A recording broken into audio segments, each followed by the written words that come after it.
There are times in life when something happens and we need to rely on our family, our community, and organizations to help. And today I'm sitting here with Sornsin and then Gina from Lend a Hand Up as well, because we're going to kind of talk about how Lend a Hand Up helps people, but also the Chuck Sornsin benefit. So if you could just tell me about Chuck. Who is he to you and what is he going through? Sure. So Chuck is my father-in-law. He has been struggling with heart issues his entire life. He was born with a hole in his heart, so throughout his entire life he's had struggles dealing with that. If you know Chuck, you know that he doesn't seem like he has any problems. He actually, the week before his transplant, he was painting our garage. Wow. So yeah, he's been on the transplant list to get a new heart for about 10 years. Thankfully received that call this October and went down to Rochester in the Mayo Clinic and was fortunate enough to receive a new heart. So this is a lot of a process. My mother-in-law actually got a liver transplant, so we've kind of been through this as well. There's so much involved in this. It is emotionally difficult, and then mentally you're trying to think through, how do I handle all of this stuff? So obviously you're holding benefits, and that is one way that you can help raise money for Chuck. What benefits are you holding? When can people find them? Yeah, so the benefit is this Saturday from 11 to 3 at Peace Lutheran Church in North Fargo.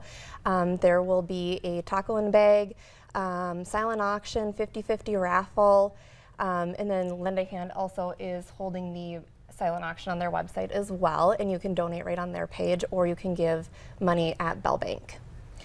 So obviously you're holding these benefits because there's a financial component to all of the things that Chuck is going through, all the things the family's going through, trying to make sure that they have the support that they need.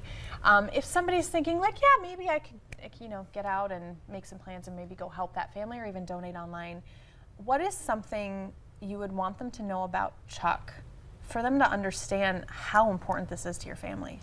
Yeah, he's a very selfless guy. Like I said, he was helping us paint our garage the week before he received the transplant, although his doctors probably wouldn't have advised that. So any little bit helps. There's lots of financial things that are now coming his way, from medical bills to having to pay for the short-term stay. He was down at Rochester for about 3 months post-surgery. They do have a house there that recipients can live in, but with COVID restrictions, that just wasn't a good option for our family.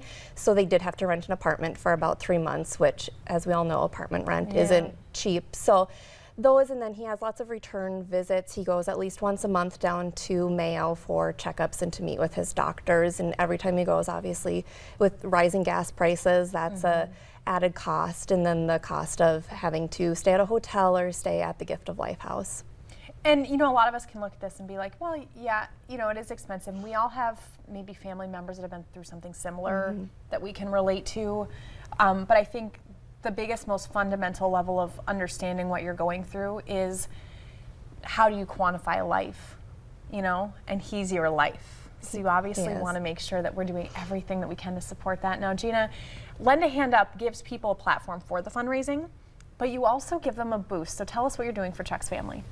So for Chuck's fundraiser, we're providing the online site so people can make an online gift no matter where they live and work.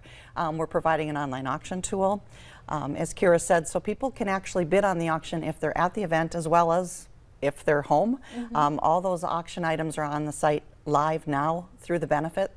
The auction closes at the benefit to make it easier for people to pick up those items.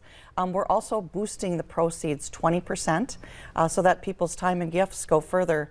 And that's really what Lend a Hand Up is all about, is engaging the community to help their neighbor and then making the most of people's time and gifts, ultimately, so Chuck and others like him can stay in their homes, can pay their bills.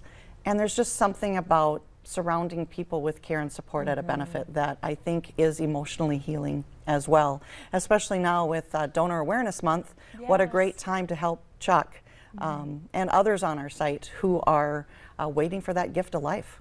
Yeah, make sure you get online, look at the Lend a Hand Up website, because you have Chuck on there. You also have other families as well who are just as much in need of support. And as a community, what's better than kind of wrapping our arms around these families and just making sure that you guys have everything you need. So please get out there. If you can make a donation, great.